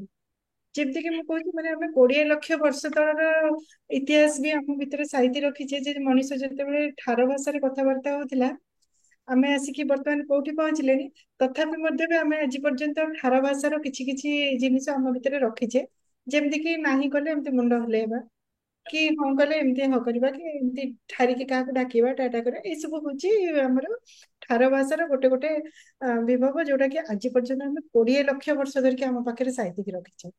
ସେମିତି ଆମ ଭାଷାରେ ଦେଖନ୍ତୁ ଗୋଟେ କଥା ଅତି ସାଧାରଣ କଥାରେ ଆମେ କହୁଛେ ମୋର ଭେଳା ବୁଡିଗଲା। ଦେଖିବେ ଆପଣ ଏଇଟା ମାନେ ଆମର କ'ଣ କହିବେ ଆଭ୍ୟନ୍ତରୀଣ ଅଞ୍ଚଳରେ ଏଇ ଜିନିଷ ମାନେ କରନ୍ତୁ ମଧ୍ୟପ୍ରଦେଶ ହେରିକା ଏଇ ପ୍ରକାର ପାଖ ଜାଗା ମାନଙ୍କରେ ଆପଣ ଏଇ ପ୍ରକାର କଥା ପାଇବେନି ଉପକୂଳ ଅଞ୍ଚଳରେ ପାଇବେନି କାରଣ ଏକ୍ଜାକ୍ଟଲି ଭେଳା ବୁଡିଗଲା କଥାଟା ସର୍ବନାଶ। ଭେଳା ଆଜ୍ଞା ଆସିବା ଚାଲିନି। ବୋଇ- ବୋଇତ କି ନୌକା ସେ ମାନେ ମଝି ଦରିଆରେ ମତେ ଇଏ କରିଦେଲ କି ଭେଳା ବୁଡିଗଲା ମାନେ ସେଇଟା ଏ ଭେଳା ଆବସଲ୍ୟୁଟଲି ଯୋଉ ମାନେ ଆମ ଲୋକମାନେ ଏତେ ମାତ୍ରାରେ ଆଡଭେଞ୍ଚରସ୍ ଏତେ ଦୁଃସାହସୀ ଥିଲେ କଦଳୀ ଗଛ କେବଳ କଦଳୀ ଗଛକୁ ବାନ୍ଧିକିରି ଭେଳା ବନ୍ଧା ହଉଥିଲା ଯୋଉଟା କହୁଛି କଦଳୀ ଗଛ ବାନ୍ଧିକିରି ଗଛକୁ ଗଛ ବାନ୍ଧିକି ତା ଉପରେ କାତ ମାରିକି ପଳଉଥିଲେ। ମ୍ୟାଡାମ ମୁଁ ଗୋଟେ ଜିନିଷ ଏଠି ଆଡ୍ କରିବି ଆପଣ ଯୋଉ କହିଲେ ଆପଣ ଯୋଉ ଆଡଭେଞ୍ଚରସ୍ ସ୍ପିରିଟ୍ ଆଉ ଆମର କୋଷ୍ଟାଲ ସିଗ୍ନିଫିକାନ୍ସ କଥା ମୁଁ ମୋର ଯାହା ପଢାପଢିରୁ ଯାହା ବୁଝିଛି ଗୋଟେ ଶବ୍ଦ ଅଛି ଲିଟରାଲ ସୋସାଇଟିଜ ବୋଲି କୁହାଯାଏ LITTORAL ଲିଟରାଲ ମୁଁ ତାର ଓଡ଼ିଆରେ ଏକ୍ଜାକ୍ଟ ଶବ୍ଦଟା ଜାଣିନି କାରଣ ଗୋଟେ ଟେକ୍ନିକାଲ ଲାଇକ୍ ଜିଓଗ୍ରାଫିକାଲ ଶବ୍ଦଟା right littoral society littoral people ହେଲେ ଯୋଉ ଲୋକମାନେ ସମୁଦ୍ର କି ମାନେ କୋଷ୍ଟାଲ ବଡିଜରେ ରୁହନ୍ତି ଆଉ ସେମାନଙ୍କର ପୁରାପୁରି ତାଙ୍କ ଜୀବନ ଶୈଳୀଟା ସମୁଦ୍ର ଉପରେ ନିର୍ଭର କରେ କି ସେ କୋଷ୍ଟାଲ ଇକୋସିଷ୍ଟମ ଉପରେ ନିର୍ଭର କରେ ତ ଲିଟରାଲ ପିପଲ ମାନେ ଦେ ଆର୍ ଅଲୱେଜ ମୋର କନେକ୍ଟେଡ ଟୁ ଅଦର ଲିଟରାଲ ପିପଲ ସେଇଟା ମାନେ ସାଉଥ ଇଷ୍ଟ ଏସିଆର ବହୁତ ସାରା ରିସର୍ଚ୍ଚ ପେପର୍ସରେ ବହୁତ ଏଟା ମେନସନ୍ ଅଛି ତ ସେଠାରେ କ'ଣ ନା ଯୋଉଟା ସାଉଥ ଇଷ୍ଟ ଏସିଆର ମେନଲ୍ୟାଣ୍ଡ ଯୋଉଟା ମୋଷ୍ଟଲି ମାନେ ଆପଣ ଆର୍କିପେଲାଗୋ ଛାଡ଼ି ଦିଅନ୍ତୁ ମେନଲ୍ୟାଣ୍ଡ ସାଉଥ ଇଷ୍ଟ ଏସିଆର ଲିଟରାଲ ପିପଲ ମାନେ they are not connected to interior ମାନେ ଯୋଉଟା କି ମେନଲ୍ୟାଣ୍ଡରେ ଇଣ୍ଟିରିୟର ହିଣ୍ଟରଲ୍ୟାଣ୍ଡର ଲୋକଙ୍କ ସାଙ୍ଗରେ ତାଙ୍କର ଯେତିକି କନେକ୍ସନ ନାହିଁ ସମୁଦ୍ରରେ ଆଉ ଗୋଟେ ସାଇଡର ଆଉ ଗୋଟେ ଜାଗାର ଲିଟରାଲ ଲୋକଙ୍କ ସାଙ୍ଗରେ ତାଙ୍କର ବେଶୀ କନେକ୍ସନ ଅଛି ତ ମତେ ଲାଗେ କାହିଁକି ଆମର ସେ ବିଷୟରେ ବେଶୀ କିଛି ଲେଖା ହେଇନି କଳିଙ୍ଗ ବିଷୟରେ ସେଇ ପର୍ସପେକ୍ଟିଭରୁ କିନ୍ତୁ ମତେ ଲାଗେ ହୋ ନା ହୋ କଳିଙ୍ଗ କୋଷ୍ଟଟା ଯୋଉଟା ପୁରା ଏଣ୍ଟାୟାର କଳିଙ୍ଗ କୋଷ୍ଟର ଲୋକମାନେ the people of Kalinga were like littoral society ଯୋଉମାନେ କି ସମୁଦ୍ରର ଆରପଟ ମାନେ it was like a big pond to them ଯେମିତି ଆଜିକା ଡେଟ୍ରେ ଗୋଟେ ଲେକ୍ର ଏପାଟରେ ଗୋଟେ ସାଇଡ୍ ରହୁଛନ୍ତି ଆଉ ସେମିତି ବେ ଅଫ୍ ମାନେ ସେଇ ବେଟା ପୁରା ଇଣ୍ଡିଆନ୍ ଓସେନ୍ର ଏଣ୍ଟାୟାର ବଡ଼ ବେଟା ତାଙ୍କ ପାଇଁ ଏପଟ କୂଳରେ ଏମାନେ ରହୁଛନ୍ତି ସେପଟ କୂଳରେ ସେମାନେ ରହୁଛନ୍ତି ଭଳିଆ ଥିଲା ତ they were more connected to the littoral people in other ମାନେ parts of the Indian Ocean than they were connected to hinterland India ମାନେ ତାଙ୍କର ଜୀବନଯାତ୍ରାର ଶୈଳୀ ଆଉ ଡେ ଟୁ ଡେ ତାଙ୍କର ହାବଭାବରେ ସେମାନଙ୍କ ସାଙ୍ଗରେ ସେମାନେ କଲଚରାଲି ବେଶୀ କନେକ୍ଟେଡ୍ ଥିଲେ ସୋସିଓ କଲଚରାଲି ଅବଶ୍ୟ ଟ୍ରେଡ୍ ପାଇଁ ବାକି ଜିନିଷ ପାଇଁ ଇଣ୍ଡିଆର ହିଣ୍ଟରଲ୍ୟାଣ୍ଡ ସାଙ୍ଗରେ ବି ତାଙ୍କର କନେକ୍ସନ ଥିଲା କିନ୍ତୁ ସେଇ କନେକ୍ସନ ଥିଲା ମାନେ କାହିଁ ସେମାନେ ନିଜେ ଯାଉନଥିଲେ ହିଣ୍ଟରଲ୍ୟାଣ୍ଡକୁ ସେ ଆଜ୍ଞା ସେଇ ଲୋକ ଅଲଗା ଥିଲେ ତପସ୍ୱ ବୋଲି ଆଜ୍ଞା ଆଜ୍ଞା ଆଜ୍ଞା ନାଇଁ ମାନେ ସେମାନେ ତାଙ୍କର ଯୋଉ ଦୈନନ୍ଦିନ ଜୀବନ ଶୈଳୀର ଯୋଉ ଇଏଟା କୋଷ୍ଟାଲ ଲୋକମାନଙ୍କ ସାଙ୍ଗରେ ତାଙ୍କର ବେଶୀ କାରଣ ଦେ କୁଡ୍ ଆଇଡେଣ୍ଟିଫାଏ ଦ୍ୟାଟ୍ ଆପଣ ଯେମିତି କହିଲେ ଭେଳା ବୁଡିବା ସେଇଟା ଗୋଟେ ଅଲଗା କୋଷ୍ଟାଲ ଲୋକଟା ବେଶୀ ଭଲରେ ବୁଝିବ କି ଖାଇବା ପିଇବା ରୀତିନୀତି ଚାଲିଚଳନ ସବୁ ସେ ମାନେ ଯେମିତି ଗୋଟେ ମାଉଣ୍ଟେନ ଲୋକମାନେ ମାଉଣ୍ଟେନ ଲୋକଙ୍କୁ ବେଶୀ ଭଲ ବୁଝିବେ ତେଣୁ ଆପଣ ଏଇ ଯୋଉ ଦୃଷ୍ଟିଭଙ୍ଗୀଟା ଦେଲେ ସେଟା ବହୁତ ହି ଉପଯୋଗୀ ସେଇ ହିସାବରେ ବି ନିହାତି ଭାବରେ ଆଗକୁ ଆହୁରି ମଲ୍ଟି ଡିସିପ୍ଲିନାରୀ ଇଣ୍ଟରଡିସିପ୍ଲିନାରୀ ରିସର୍ଚ୍ଚ ହେଉ ଆଉ ଦେଖାଯାଉ ଅମ୍, ଏବେ ଏବେ ମୁଁ ଛାଡ଼ିଦେଲି ସଞ୍ଜୟ ଭାଇ ଆପଣଙ୍କ ବ୍ୟାକ୍ ଟୁ ୟୁ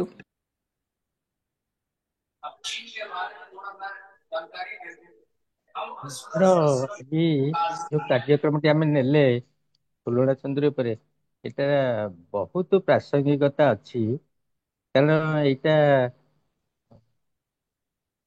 ଓଡ଼ିଶାର ଘରେ ଘରେ ଇଏ କଥା ପରିଚିତ ସମସ୍ତେ ଜାଣନ୍ତି ତାପରେ ଖାଲି କଥା ଭାବରେ ରହିନି ଏଇଟା ଗୋଟେ ଓଷା ବ୍ରତ ବି ରହିଛି ତେଣୁ ଇଏ ଫୁଲଣା ସୁନ୍ଦରୀ କଥାର ସତ୍ୟତା ବି ଆମେ ସିଧାସଳଖ କେହି ମନା କରିପାରିବାନି କାରଣ ଯେହେତୁ ଆମ ସାମାଜିକ ଜୀବନରେ ଗୋଟେ ଓଷାବ୍ରତ ଭାବରେ ରହିଆସିଛି ତେଣୁ ତା ପଛରେ ବହୁତ କଥା ରହିଛି ସେ ଯୋଉ ଫୁଲଣା ସୁନ୍ଦରୀ ରଚନା କରାଯାଇଛି ତା ଦେହରେ କିଛି କିଛି କାଳ୍ପନିକ କଥା ଥାଇପାରେ କିନ୍ତୁ ଗବେଷଣା ପାଇଁ ଓଡ଼ିଶାର ଦୃଷ୍ଟିରୁ ଓଡ଼ିଶାର ଇତିହାସ ଜାଣିବା ପାଇଁ ଗବେଷଣା ଦୃଷ୍ଟିରୁ ଏଇଟା ଗୋଟେ ବିରାଟ ଗନ୍ତାଘର ବୋଲି ମୁଁ କହିବି ତା ଦେହରେ ଗବେଷଣା କଲେ କେତେ ଯେ କଣ ମିଳିବ କିଛି କହିହବନି ଆମେ ଯେମିତି ସାରଳା ମହାଭାରତ ଦେଖନ୍ତୁ ସାରଳା ମାହା ଭିତରେ ବହୁତ ଅଦ୍ଭୁତ କିମ୍ବଦନ୍ତୀ କିମେକାର ଅଛି ସାହିତ୍ୟ ଦୃଷ୍ଟିରୁ ଦେଖିଲେ ସେମିତି କିଛି ନୁହେଁ କିନ୍ତୁ ସେ ସମୟର ସାମାଜିକ ଜନଜୀବନ ଚିତ୍ର ଯେମିତି ସେଥିରେ ରହିଛି ସେଇଟା ହିଁ ତାର ଇମ୍ପୋର୍ଟାନ୍ସ ଟା ବଢଉଛି ନହେଲେ ସାହିତ୍ୟିକ ଦୃଷ୍ଟିକୋଣରୁ ଦେଖିଲେ ଭାଷାଗତ ଦେଖିଲେ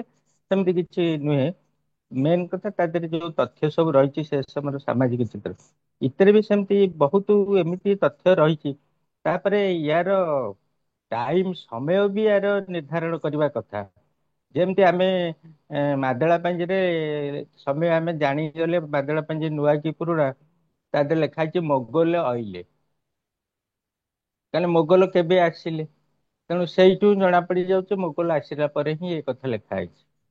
ତେଣୁ ଇଏ କଥା ସେମିତି ଇଏ ଜିନିଷଟାର ସମୟ ବି ନିର୍ଦ୍ଧାରଣ କରାଯିବା ବହୁତ ଦରକାର। ଏଇଟା କୋଉ ସମୟରୁ ଚାଲି ଆସିଛି ଏ ଓଷା ବ୍ରତ ଏ କଥା ବି ତେଣୁ ବହୁତ ଜଣା ପଡିବ।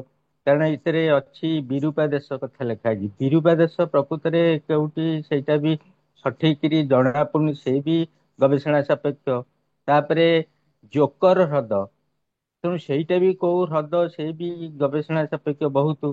ତେଣୁ ପ୍ରକୃତରେ ଓଡିଶା ଇତିହାସ ପାଇଁ ଏଇଟା ବହୁତ ଏପର୍ଯ୍ୟନ୍ତ ଏହା ଉପରେ ସେମିତି କାମ ହେଇନି, ସେଇଟା ବଡ ଚିଙ୍ଗୁଡି ଦୁଃଖର ଚିଙ୍ଗୁଡି କଥା। ଗୋଟେ କଣ ଚିଙ୍ଗୁଡି କାରଣ ଦ୍ୱୀପ। ଇଏ ଯୋଉ ୟାର ଯୋଉ ସ୍ୱର, ଏଇ ଯୋଉ ସବୁ ଓଡିଆଙ୍କ ଘରେ ଘରେ ପରିଚିତ ଏଇ ଯୋଉ ତାର ସ୍ୱର। ତାପରେ ଯେମିତି ଖୁଦୁରୁକୁଣୀ ଓଷା ଅଛି, ସେମିତି ଇଏ ବି ସେମିତି ଖୁଲଣା ସୁନ୍ଦରୀ ବ୍ରତ ଏଇଟା ବି ସେମିତି ମଙ୍ଗଳବାର ସେମିତି ପାଳନ କରାଯାଏ। ତେଣୁ ଓଷା ବ୍ରତର ପଛପଟେ ଯୋଉ କାରଣ କାହାଣୀ ସବୁ ବୋଲି କଥା ବୋଲି ଅଛି, ସେ କଥାର ବହୁତ ସତ୍ୟତା ଥିବା ବି ଅନୁମାନ କରାଯାଇପାରେ। କାରଣ ସେମିତି ସିଧାସଳଖ ଏମିତି କିଛି ନଥାଇକିରି ବେଶ ନଥାଇକିରି ଏଇଟା ସୃଷ୍ଟି ହେଇନି। ତେଣୁ ମଙ୍ଗଳାଙ୍କ ପୂଜା ହେଇଛି, ମଙ୍ଗଳାଙ୍କ ପୂଜା ଯେ ସେମିତି ଖାଲି କଳ୍ପନା କରି ଯେ ମଙ୍ଗଳାଙ୍କ ପୂଜା ସୃଷ୍ଟି କରାହେଇଛି ସେମିତି କିଛି ନୁହେଁ। ଯାହା ଇଏ କହିଲେ ବିଶ୍ୱଭାରତୀ ମ୍ୟାଡାମ, ଏହା ପଛରେ ସେଇ ଯୋଉ ନୌ ବାଣିଜ୍ୟର ଇତିହାସ ଅଛି, ମଙ୍ଗଳାଙ୍କର ଯୋଉ ଇତିହାସ, ମଙ୍ଗଳାଙ୍କ ଇତିହାସ ନେଇକି ବହୁତ କଥା ଏଇ ଯୋଉ ନୌ ବାଣିଜ୍ୟ ନେଇକି ମଙ୍ଗଳାଙ୍କର ବହୁତ କଥା ଶୁଣା ଅଛି। ତେଣୁ ସବୁ ବହୁତ ବହୁତ ଅତି ସୁନ୍ଦର ଟପିକ ଆଜି ଥିଲା ଆମେ ନେଇଛେ। ଆଉ ଏ ଏଇଟା ଭାଇ ବିଷୟରେ ଆଉ କୁହାଯାଇଛି ଯେ ମାନେ ଏଇଥିରେ ଗୋଟେ ଜାଗାରେ କୁହାଯାଇଛି ଯେ ଯୋଉ ମୁଁ କହିଲି ଯେ ଜଗନ୍ନାଥଙ୍କୁ ସେ ପୂଜା କଲେ ବୋଲି ମଙ୍ଗଳା କହିଲେ ଯେ ତୁ ଜଗନ୍ନାଥଙ୍କୁ କାହିଁ ପୂଜା କରୁଛୁ, ତାଙ୍କଠୁ ତୁ କିଛି ସାହାଯ୍ୟ ପାଇବୁନି। ତା ଅର୍ଥ ଯୋଉ ସମୟରେ ଜଗନ୍ନାଥଙ୍କ ପ୍ରସିଦ୍ଧି ବଢିଛି ସେଇ ସମୟରେ ତନ୍ତ୍ର ସାଧନାର ଗୁରୁତ୍ୱ କମିଛି। ହଁ ଏଇଟା ହଉଛି ରଚନା କାଳ ହଉଛି ସେଇ ସମୟ। ହୁଁ ହୁଁ ସେଇଟା ଆମକୁ ସେଇ ନିର୍ଦ୍ଦିଷ୍ଟ ସମୟଟା ଖୋଜିକି ବାହାର କରିବାକୁ ପଡିବ। ସେଇଟା ହଁ। ତେଣୁ ଏ କଥା ଚିନ୍ତା କଲା ବେଳକୁ ଇଏ ଏକାଦଶ ଶତାବ୍ଦୀ ପୂର୍ବ ଘଟଣା। ଆଜ୍ଞା କାରଣ ଏକାଦଶ ଶତାବ୍ଦୀ ବେଳକୁ ବୈଷ୍ଣବ ଜୀମି ଜଗନ୍ନାଥ ଜୀମି ଆସିଗଲା। ଆଜ୍ଞା ହଁ ଆଉ ଜଗନ୍ନାଥଙ୍କର ରିପ୍ରେଜେଣ୍ଟେଟିଭ ବୋଲି ରାଜା ମାନେ ନିଜକୁ କହିଲେ। ତେଣୁ ଇଏ ତା ପୂର୍ବର ଘଟଣା, ଯୋଉ ଇଏ ବହୁତ ହୁଏ ସେଇ ଯୋଉ ତନ୍ତ୍ରଯାନ ବୁଦ୍ଧିଜୀବୀର ଶେଷ ପିରିୟଡ କି ସେଇ ସମୟରୁ ହିଁ ଗଢି ଆସିଛି, ଯୋଉ ସମୟରେ ତନ୍ତ୍ର ପୂଜା ଜୋରରେ ଚାଲିଥିଲା ଆମ ଦେଶରେ। ତେଣୁ କାରଣ ସବୁ ଗାଁରେ ତ ଠାକୁରାଣୀଙ୍କ ମନ୍ଦିର, ସବୁଠୁ ବେଶୀ ମନ୍ଦିର ହିଁ ଠାକୁରାଣୀଙ୍କ ମନ୍ଦିର, ଆଉ ସବୁ ଗାଁରେ ହିଁ ଗାଁରେ ହିଁ ଠାକୁରାଣୀଙ୍କ ମନ୍ଦିର ଅଛି। ତାପରେ ଆସିଯିବ ଆମର ଶିବ ମନ୍ଦିର। ତେଣୁ ସେ ଦୃଷ୍ଟିରୁ ପ୍ରାଚୀନତା ବହୁତ ପ୍ରାଚୀନ। ତେଣୁ ତାକୁ ବହୁତ ଗବେଷଣା ଦରକାର ୟା ଉପରେ। ଆଉ ବହୁତ କଥା ଏଥିରୁ ବାହାରିବ, ପୁରା ଭାବୁଛି ତ କେତେ କଥା ଯେ କେତେ ଦିଗ ରହିଛି ତାର ଭାଷା, ତାର ସ୍ୱର, ତାର ଯୋଉ ଲହର, ସେ ଯୋଉ ଶବ୍ଦ, ସେ ଯୋଉ ଶବ୍ଦ ବି ସବୁ ବ୍ୟବହାର ହେଇଛି। ତେଣୁ ବହୁତ ଆଜି ଆମେ ଏଇଟା ଚିନ୍ତା କରିନଥିଲେ, ଯାହା ବିଶ୍ୱଭାରତୀ ମ୍ୟାଡାମ ଏଭଳି ଗୋଟେ ଆଜି ପ୍ରସଙ୍ଗକୁ ଆଣିଲେ, ଉପସ୍ଥାପନ କଲେ। ପ୍ରକୃତରେ ଓଡିଶାର ଐତିହାସିକ ମାନେ ୟା ଉପରେ ବହୁତ ବର୍ତ୍ତମାନ ଧ୍ୟାନ ଦେବା ଦରକାର। ବହୁତ ସୁନ୍ଦର ଲାଗିଲା ମୂଳରୁ ଶେଷ ପର୍ଯ୍ୟନ୍ତ। ନୂଆ ନୂଆ କଥା, ସେ ଯୋଉ ଦ୍ରବ୍ୟ ଗୁଡାକ ନେଉଥିଲେ, ଆପଣ କହିଲେ ହେଙ୍ଗୁ ନଉଥିଲେ, ଆପଣ କହିଲେ ଗଞ୍ଜେଇ ନଉଥିଲେ। ହେଙ୍ଗୁ ଓଡିଶାରେ କେବେଠୁ ଚାଷ ହେଲା ସେ ବି ତା ଇତିହାସ ବି ଖୋଜିବାର ଅଛି। ଏଠି ଗଞ୍ଜେଇ କେମିତି ଆସିଲା, ହିମାଳୟାନ ବେଲ୍ଟରେ ଖଇର ଗଛ ଅଛି, ଖଇର ସେଇଠୁ ଆସୁଥିଲା। ତ ବିଭିନ୍ନ ଜାଗାରୁ କର୍ପୂର, କସ୍ତୁରୀ, କସ୍ତୁରୀ କସ୍ତୁରୀ ତ ଏଇଠି ନାହିଁ, ନେପାଳରୁ କସ୍ତୁରୀ ଆସିଥିବ। ନେପାଳରୁ ଆସିଥିବାର ଯେମିତି ହେଲେ, ତେଣୁ ବହୁତ କଥା ଏତେ କଥା ଲୁଚି ସାଧୁ ରହିଛି ବାବା ଯେ ଓଟ ମାନେ ଥିଲେ, ଓଟ ଶାଳ ଥିଲା, ତାମାନେ ସେ ଓଟ କଣ ସମୁଦ୍ରରେ ନେଇକି ଯାଉଥିଲେ, ସେ ନିଶ୍ଚିତ ରାଜସ୍ଥାନ ଯାଉଥିବେ ହଁ ବେପାର ହଁ କରିବାକୁ। ମାନେ ତେଣୁ ଅସରନ୍ତି କଥା ରହିଛି ଆ ଭିତରେ, ମାନେ ତଥ୍ୟ ଖୁନ୍ଦି ହେଇକି ରହିଛି। ମୁଁ ତ ଖୁନ୍ଦି ହେଇକି ରହିଛି। କହିବି ରାଜା ମାନେ କି ସାଧବ ମାନେ ଆମର ଇତିହାସ ଲେଖିଲେନି, ଧୀବର ଭିକାରୀଙ୍କ ପାଖରେ ଆମେ କୃତଜ୍ଞତା ଜ୍ଞାପନ କରିବା, କୃତଜ୍ଞତା ଜ୍ଞାପନ ଯାହା କରିବା ସେ କଥା। ରଖିଛନ୍ତି ଆମ ପାଇଁ ବୋଲି। ସେ ଖୁଦରକୁଣୀ ଟାକୁ ଲେଖିଥିଲେ ଗୋପୀନାଥ ଦାସ। ସେ ଗୋଟିଏ ବହିରେ ଦିଟା ଆସେ, ଖୁଦୁରୁକୁଣୀ ଓଷା ଆଉ ଖୁଲଣା ସୁନ୍ଦରୀ ବ୍ରତ, ଗୋଟିଏ ଚଟି ବହି ଲେଖା ଆସେ। ଆମେ ପିଲାଦିନୁ ଦେଖି ଆସିଛେ, ଯାହା ହଉ ସେ ବହି ଟିକେ ଏବେ ଖୋଜିବାକୁ ପଡିବ। ଆଉ ସୁନୀଲ ବାବୁ ଗୋଟେ ଗୋଟେ ଅନୁରୋଧ, ଆଜି ଯେମିତି ବିଶ୍ୱଭାରତୀ ମ୍ୟାଡାମ ଯେମିତି ନିଶା ମଙ୍ଗଳବାର ଆମର ଖୁଲଣା ସୁନ୍ଦରୀଙ୍କ ବିଷୟରେ ଉପସ୍ଥାପନା କଲେ ନା, ସେମିତି ଯଦି ଆମେ ଆମର ଓଡ଼ିଶାର ଯେତେ ସବୁ ଏଇଭଳି ଅ, ଗପ ଅଛି, ଓଷାବ୍ରତର ଗପ ଗୁଡ଼ିକ ହେଲା କି ଅନ୍ୟାନ୍ୟ ବି ବହିରେ ବି ଯୋଉ ସବୁ ଅଛି, ବହୁତ ଲୋକମାନେ ତ ପୁରା ବହି ଧରି ନିଅନ୍ତୁ, ମୁଁ ପଢିଛି ଖୁଲଣା ସୁନ୍ଦରୀ ଅଫକୋର୍ସ କିନ୍ତୁ ବିଶ୍ୱଭାରତୀ ମ୍ୟାଡାମ ବି ପଢିଛନ୍ତି, ଆପଣମାନେ କେତେ ଜଣ ପଢିଛନ୍ତି, କିନ୍ତୁ ବହୁତ ଜଣ ସମୟ ଦୃଷ୍ଟିରୁ କି ଅଲଗା ଆକ୍ସେସିବିଲିଟି ଦୃଷ୍ଟିରୁ ବି ବହୁତ ଜଣ ପଢିନଥିବେ କି ଜାଣିନଥିବେ। କିନ୍ତୁ ଆଟଲିଷ୍ଟ ଜାଣିଲା ପରେ ଯୋଉ ଏଇଭଳିଆ ଜିନିଷଟା ବାହାରୁଛି, ତେଣୁ ସମସ୍ତଙ୍କ ମନରେ ଗୋଟେ ଇଚ୍ଛା ବି ଥିବ କି ହଁ ଆମେ ଆହୁରି ଜାଣନ୍ତେ, ଆମର ବହୁତ ସାରା ଏମିତି ଅଛି ଯୋଉଗୁଡାକ। ତେଣୁ ମୁଁ ଭାବୁଛି ଏଇଭଳି ସବୁ ବହି ଆଉ ଗପ ଗୁଡାକର ଏମିତି ଗୋଟେ ଗୋଟେ ପୁରା ଏପିସୋଡ କଲେ ହୁଅନ୍ତା। ଯେମିତି ଆଜି ମ୍ୟାଡାମ ଯେମିତି ପୁରା ଗୋଟେ ବହିଟାକୁ ଏଡେ ସୁନ୍ଦର ଭାବରେ ଉପସ୍ଥାପନା କଲେ, ସେଇଟା ଗୋଟେ କାହାଣୀ ଭଳିଆ ପୁରା ହେଇଗଲା। ଆପଣଙ୍କୁ ଅନୁରୋଧ ମ୍ୟାଡାମ, ଆପଣ ଆଉ କେତୋଟି ଏମିତି ବହି ଆଇଡେଣ୍ଟିଫାଇ କରିକି ଗୋଟେ ଗୋଟେ ଆ ବିଷୟରେ କରନ୍ତୁ। ଆଉ ଅନ୍ୟାନ୍ୟ ବି ଯୋଉମାନେ ସ୍ପିକର ମାନେ ଆମର ଯୋଉମାନଙ୍କର କିଛି ଯଦି ସଞ୍ଜୟ ଭାଇ ବି କିଛି ବହିର କରିପାରିବେ, ଆମେ ଏ ବିଷୟରେ ପରେ କଥାବାର୍ତ୍ତା ହବା ଅଫକୋର୍ସ। ଏଇ ଯୋଉ ଆ, ନିଶ୍ଚୟ। ଏଇଟା ଠିକ ଅଛି, ଧନ୍ୟବାଦ। ଏଇଟା ଗୋଟେ ଅନୁରୋଧ କିନ୍ତୁ। ସଞ୍ଜୟ, ମିଟିଂ କ୍ଲୋଜ କରିବା ଦାୟିତ୍ୱ ତମର। ଇତିହାସ ଦୃଷ୍ଟିକୋଣରୁ ଏଇ ଯୋଉ ଆଜିର ଯୋଉ ସେଠି ଏତେ ଗୁରୁତ୍ୱ ରଖୁଛି ଯେ ମାନେ କହି ହବନି କଥାରେ। ଯାହା ହଉ ଆଜି ମିଟିଂଟି ଅତି ସଫଳ ବୋଲି ମୁଁ କହିବି। ଆଜି ବହୁତ ଇଏ ବି ଉପସ୍ଥିତ ଥିଲେ ଆମର। ଶୁଭେନ୍ଦ୍ର ଭାଇ କୁଆଡେ ହଜିଗଲେ କାହିଁ ଥିଲେ, ଆର୍ଯ୍ୟମନ ତ୍ରିପାଠୀ, ଅମରାବତୀ ମ୍ୟାଡାମ ଥିଲେ, ପୁଷ୍ପଲତା ଡୋରା ମ୍ୟାଡାମ ଥିଲେ, ଅକ୍ଷୟ ଭାଇ ବି ଥିଲେ, ବିଜୟଲକ୍ଷ୍ମୀ ମ୍ୟାଡାମ, ଧନଞ୍ଜୟ ଭାଇ, ଇନ୍ଦ୍ରମୀ ସାର୍, ପ୍ରଦୀପ ମହାପାତ୍ର ସାର୍, ନାରାୟଣ ରୋ ସାର୍, ଉଦ୍ଧବ ସାର୍ ବି ଥିଲେ। ବାରମ୍ବାର ତାଙ୍କର ନେଟୱାର୍କ ପ୍ରୋବ୍ଲେମ କଟି ଯାଉଥିଲା, ଜଏନ କରିଛନ୍ତି 3-4 ଥର। ଧ୍ୟାନଚାନ୍ଦ ଥିଲା, ରାଜଶ୍ରୀ ଗୋସ୍ୱାମୀ ମ୍ୟାଡାମ ଥିଲେ, ଶ୍ରଦ୍ଧା ମ୍ୟାଡାମ ଥିଲେ, ଭରତ ଦାସ ସାର୍ ଥିଲେ, ସତ୍ୟବାବୁ ବି ଥିଲେ, ସ୍ୱାଧୀନ ସାର୍ ବି ଥିଲେ। ତେଣୁ ବହୁତ ଯାହା ହଉ ବହୁତ ଉପସ୍ଥିତ ଥିଲେ। ତେଣୁ ଆଜିର ଯାଉ ସୁନ୍ଦର ଆଲୋଚନା ଥିଲା। ତେଣୁ ଇତିହାସ ଦୃଷ୍ଟିକୋଣରୁ ଆର ବହୁତ ଗୁରୁତ୍ୱ ଅଛି। ତେଣୁ ଯାହା ହଉ ଆମେ ଆଜିର ଏଇ କାର୍ଯ୍ୟକ୍ରମକୁ ଏଇଠି ରଖିବା ବୋଲି ମୁଁ ଭାବୁଛି। ତେଣୁ hello madam hello madam Sanjay babu, ନମସ୍କାର। ମୁଁ ଶ୍ରୀନିବାସ ଦାସ କହୁଛି। କୁହନ୍ତୁ ଶ୍ରୀନିବାସ ବାବୁ। ହଁ ନମସ୍କାର, ବହୁତ ଦିନ ପରେ ଆପଣ ମାନଙ୍କୁ ଶୁଣିଲି ଆଜି। ଆ, ଆଚ୍ଛା, କିଏ ଜଣେ ମନେ ପକେଇ ପାରିବେ କି 80-81 ରେ ଓଡିଆରେ ଗୋଟେ ଫିଲ୍ମ ହେଇଥିଲା, ଖୁଲଣା ସୁନ୍ଦରୀ, ବା ଆର ଅଂଶରେ ମୋ ମନେ ପଡୁନି ସେ ନାଁଟା। ଟପଇ ହେଇଥିଲା, ନା, ଟପଇ। ତପୋଇ ତ ଆମର ତପୋଇ 10th ଖୁଲଣା କ୍ଲାସରେ ସୁନ୍ଦରୀ ହେଇଥିଲା। ହେଇଛି। 78ରେ ତପୋଇଟି 78ରେ ହେଇଥିଲା। ହୁଁ। ଏଠି ତାପରେ 80ରେ ଗୋଟେ ଖୁଲଣା ସୁନ୍ଦରୀ ହେଇଥିଲା। ହଁ ହେଇଛି, ଷ୍ଟୋରି ହେଇଛି, ଫିଲ୍ମ ହେଇଛି। ସେଇଟା କୋଉ ବହି ଉପରେ ଇଏ କରାହେଇଥିଲା? ତା ପୁରା ନାଁ ଟା ମନେ ପକେଇ, ଫିଲ୍ମର ପୁରା ନାଁ ଟା କାହାର ମନେ ଅଛି କି? ନା, ସେଟା ମୋ ମନେ ନାହିଁ। ସେ ଜୟ ମା ମଙ୍ଗଳା କି କଣ, ଖୁଲଣା ସୁନ୍ଦରୀ କି ଏମିତି ହଁ କିଛି ହଁ, ଗୋଟେ। ରାଇଟ୍ ରାଇଟ୍ ରାଇଟ୍ ରାଇଟ୍, ଜୟ ମା ମଙ୍ଗଳା ବା ଖୁଲଣା ସୁନ୍ଦରୀ। ହଁ ସେମିତି କିଛି ଗୋଟେ ମନେ ପଡୁନି ହଁ ହଁ, ଏକ୍ସାକ୍ଟ। ଠିକ ଠିକ ଠିକ ଠିକ। ବହୁତ ଆଗରୁ ମୁଁ ଦେଖିଛି, ମନେ ପଡୁଛି ସେମିତି ଫିଲ୍ମ ଗୋଟେ। ହଁ ହଁ ହଁ, ହୁଁ। Right right. ହଉ, ଧନ୍ୟବାଦ। ବହୁତ ସୁନ୍ଦର ଲାଗିଲା, ପୁରା ଶୁଣିଛି। ମୁଁ ସମସ୍ତଙ୍କୁ ଗୋଟେ ଦାୟିତ୍ୱ ଦେବି, ମୋର ତ ପ୍ରକୃତି ସମସ୍ତଙ୍କୁ ଦାୟିତ୍ୱ ଦେବାଟା। ଯେ ଆମ ସମସ୍ତଙ୍କର ଏଇଟା ନୈତିକ ଦାୟିତ୍ୱ, ଯେ ଯଦି ଆମର ଅ, ବୟସ୍କ ଲୋକମାନେ ଅଛନ୍ତି ଘରେ, ବା ଆମର ସାହି ପଡିଶାରେ, ବା ଯେକୌଣସି ଜାଗାରେ, ଗାଁରେ, ତାଙ୍କ ମାନଙ୍କଠୁ ଆମେ ଏ ପ୍ରକାର ପୁରୁଣା ଲୋକ କଥା ଶୁଣିବା। ବହୁତ ମାନେ ଇମ୍ପୋର୍ଟାଣ୍ଟ ଜିନିଷ ତା ଭିତରେ ଆମେ ପାଇବା। ତାକୁ ଆମେ ଡକ୍ୟୁମେଣ୍ଟେଡ କରିବା, ଲେଖିକି ରଖିବା। କାରଣ ସେ ସବୁ ହଜିଯିବ। ମୁଁ ମୋ ଜେଜେମା ଆଈଠୁ ଶୁଣିଛି, ମୋ ମନେ ଅଛି, କିନ୍ତୁ ଏ ସବୁ ଭୁଲି ଯାଇଛି। ଆଉ ସେମାନେ ଚାଲିଗଲେଣି। ବର୍ତ୍ତମାନ ମୁଁ ପସ୍ତେଇ ହଉଛି ଯେ ମୁଁ କାହିଁକି ଭୁଲିଗଲି। ସେ ଯୋଉ ଗପ ସବୁ, ସାଧବ ଘର 7 ପୁଅ 7 ବୋହୂ। ହଁ, ସାଧବ 7 ପୁଅ ଗଲେ ବାଣିଜ୍ୟ କରି, ବୋହୂ ମାନେ କଣ କଲେ, ସେଇ ଯୋଉ ପ୍ରକାର ସବୁ ଗପ ଶୁଣିଥିଲି, ସେ ସବୁ ମୁଁ କାହିଁକି ଭୁଲିଗଲି, ମୁଁ ଏବେ ଭାବୁଛି। ସେ ସବୁ ଯେ ଆମ ପାଇଁ କେତେ ଗୁରୁତ୍ୱପୂର୍ଣ୍ଣ ତଥ୍ୟ ଥିଲା। ତେଣୁ ସେଇ ଭିତରେ ଆମର ଇତିହାସ ଲୁଚିକି ରହିଛି।